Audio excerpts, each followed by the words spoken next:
बघा,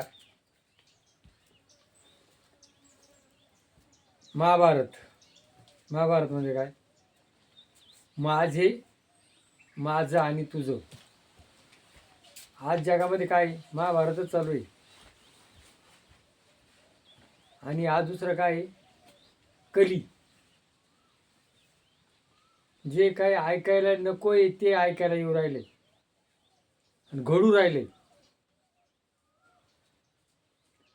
तर ज्या टायमाला धृतराष्ट्रानं काय केलं, माझे पांडव आणि माझा मुलगा दुर्योधन, माझा मुलगा जे करील ती पूर्व दिशा. आजही आपला मुलगा जे करील ना त्याला कोणी मनाई करीत नाही. माईले लाडकं. तर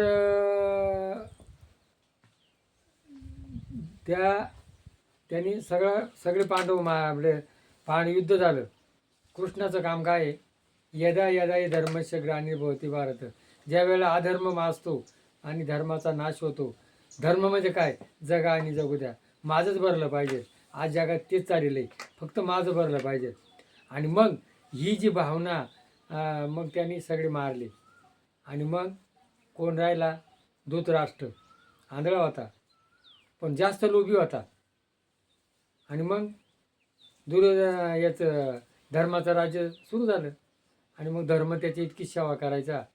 आणि मग विदुर हा तीर्थयात्रेला गेला होता. विदुर कोण? त्यांचा चुलता दासीपुत्र. हा कोण आहे? यमाचा अवतार. आणि त्याला शाप होता मांडवी ऋषीचा, का तुला हीन कुळीत जन्म घ्यावा लागेल आणि तुला अन्याय सहन करावा लागेल. जगाला मारणारा जो यम आहे त्याला त्याच्या कर्माचं फळ मिळलं तर आपली काय कथा आहे. आणि मग त्याला तो म्हणे माझे धर्म माझी लय सेवा करतो, धर्म लय चांगला आहे. मग विदुर काय म्हणतो? हा मग धर्म लय चांगला म्हण. त्या टायमाला तू त्यांना मारण्याचा प्रयत्न करत होता, त्याला लक्षग्रहामध्ये तो जाळायचा प्रयत्न केला, त्यांच्याकरता काय काय केलं. आणि आता मग तो धर्म लय चांगला आहे. तेव्हाच जर तू चांगलं वागला असता, त्या दुर्योधनाला शिक्षा केली असती तर एवढा कुळाचा नाश झाला असता का? मग आज जिकडं तिकडं काय झालेले? तेच झालेले. स्वार्थ आणि विषय लोक. या स्वार्थाकरता आज काय झाले? बहिणी शासन काय करते? हे शासन मादरचोद आहे हाताचं.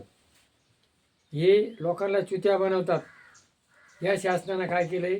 पहिलं आपल्याला मतं मिळावा म्हणून मुस्लिम समाज काँग्रेस लोकांनी हाताशी धरला, मुस्लिम लोकांना जवळ केलं. नंतर याने काय केलं? मुलीला समान हक्क. आणि आता मुलीला लग्न झालंय तिचं, ती सासू सासरे तिचं काय आहे तिकडे आहे ना, तर तिकडे बी इकडे बी दोन्हीकडे तिला अधिकार दिला. मुलीला समान हक्क, मुला एवढं. आणि आपल्या भारतीय संस्कृतीमध्ये काय सांगितलेलं आहे? वंशाला दिवा. मुलगा खरा मानला गेला. आणि मग तो त्याला इकडे म्हणजे भांडणं लावून दिले कोणा? या सरकारनं, काँग्रेस सरकारनं. आणि मग आता काय केलंय? आता लाडकी बहीण मतं मिळवायकरता. आता बघा, या लाडक्या बहिणीकरता शासन पैसे देऊ राहिले. आणि वृद्ध, अपंग, हे जे काही बाकीचे काम आहे ना ते पडले मागे. कारण पुढे विलक्षण आले ना, पंचायत समिती, जिल्हा परिषद. म्हणजे या स्वार्थाकरता मला काय सांगायचं आहे? जसं धृतराष्ट्रानं केलं माझे पांडव आणि द्रौपदी सभेत वळीत नेली. आजही विषय वासना वाढलेली. असा स्त्रीवर अन्याय होऊ राहिला आहे. स्त्री संरक्षण नाही. काय हे सरकारचं काय फुटलंय काय? स्त्रीला फक्त काय सत्ता यांनी कमवून ठेवायचं, यांच्या नातूपितूला खपायचं नाही. आणि काय काय चाललंय? काय एक एक लोकांना चुत्या बांधवायचे. तर असं. आणि मग म्हण बा आता तू आता केलं म्हण, आता तू आता मरण जवळ आले तुझं, आता तू हे सोडायला पाहिजे. म्हणे मी आंधळा आहे, मी कुणी का तीर्थयात्रेला जाऊ? आणि मग त्यांनी त्याला बरोबर घेतलं आणि कोणाला नेलं बाहेर? धृतराष्ट्राला तीर्थयात्रेला. बघा, ज्या वेळेला जंगलात चालत असताना यांनी जे पाप केलं होतं ना, एक जंगलाला आग लागली आणि त्या वणव्यामध्ये जळून कर्मानुबंधे मनुष्य लोके तो धृतराष्ट्राचा अंत झाला. आणि मग इकडे काय झाला, धर्मराजा शोक करू लागला, माझे काका गेले, माझे काका गेले. त्यावेळेला मरे एक त्याचा दुजा शोक वाये, अकस्मात तोही पुढे जाणार आहे. मग त्याला सांगितलं विदुराना, अरे म्हण येड्या, तो गेला, तुलाही जायचंय. आता तुझं किती बाकी राहिले? फक्त 6 महिने बाकी राहिले. आता पुढं काय येणार आहे? कली. काय मग कली काय? तर तिथं एक कली झाडाला बांधलेला होता आणि तिथं एका माणसानं काय केलं होतं, बामणाला जमीन दान दिली होती.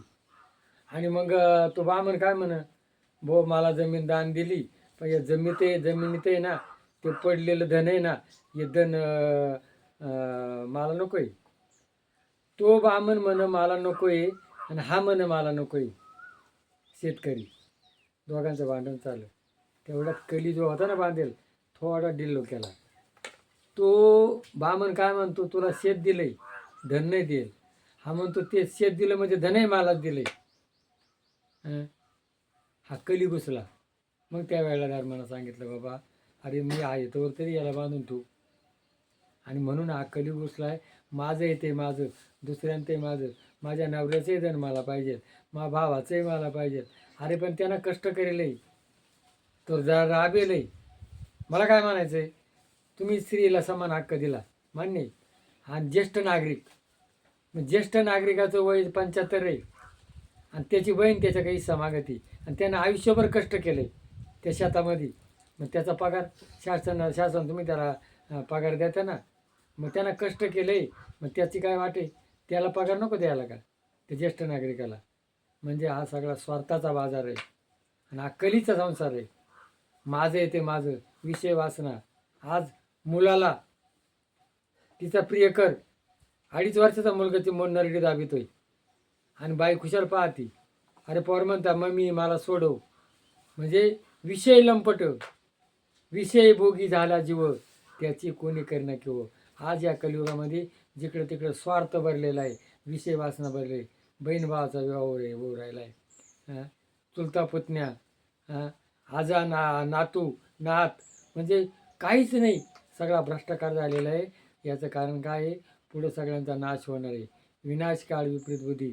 म्हणून आपला नाश होय म्हणून आपण ही भक्ती मार्गाला या. गीता भागवत करीती श्रवण, अखंड चिंतन विठोबाची जर करायचं असेल तर आपली ज्ञानेश्वरी, भागवत, हरिपाठ हे जे ग्रंथ आहेत, या ग्रंथामध्ये चांगलं वागा, चांगलं जगा. आणि आपल्याला वेळ नाही वाचायला, पण आपल्याला इंटरनेट आहे, मोबाईल आहे, तुम्ही मागा ना. तुम्हाला जे इतकं सोपं झालेलं आहे. पूर्वी तेवढे ग्रंथ चाळायला लागायचे, सांभाळायला लागायचे, तेवढा पैसा खर्चायला लागायचा.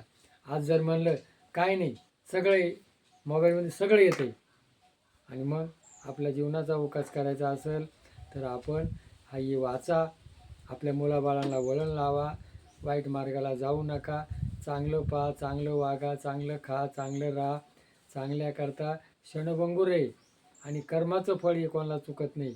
तो कर्म करतो, पण कर्म त्याला सोडित नाही. म्हणून पुढचा विचार करा आणि आपल्या जीवनाचा विकास करा. या व्हिडिओला क्लिक करा, सदस्य व्हा. जय भैरवनाथ महाराज की जय.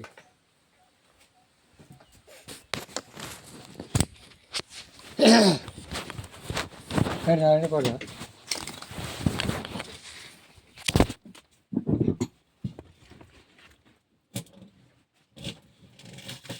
तू काय काय म्हणता, काय थोडं थोडं करीत राहतं.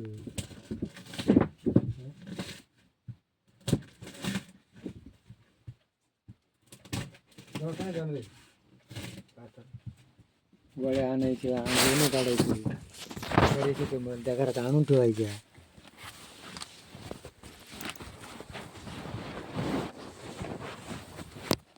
गाडी पेट्रोल नाही का? हा ना, तर मध घ्यायला सांगितलं असतं. मध घ्यायला आणि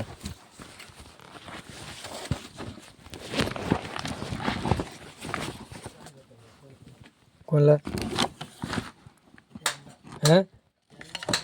त्यांना सांग, नवीनाचं परत आहे का तेव्हा पण. हा म्हणा भाऊ, मी आणले आपल्याला इकडे एवढी जागा एक मोकळी आखी लागेल ती.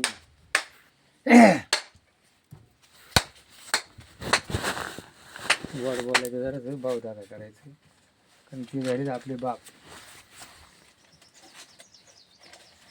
हा खोटा दिखे नाही, गणपत नाही, त्या माधुरपदांनी मला एवढं पाप करायला लावलं. आणि मी सुद्धा याने माधुरपद ना मा तसं मुद्दाम ठेवली महाभावाखाली व्हायला. हे त्या राजाचे द्या काय काय घेतलं.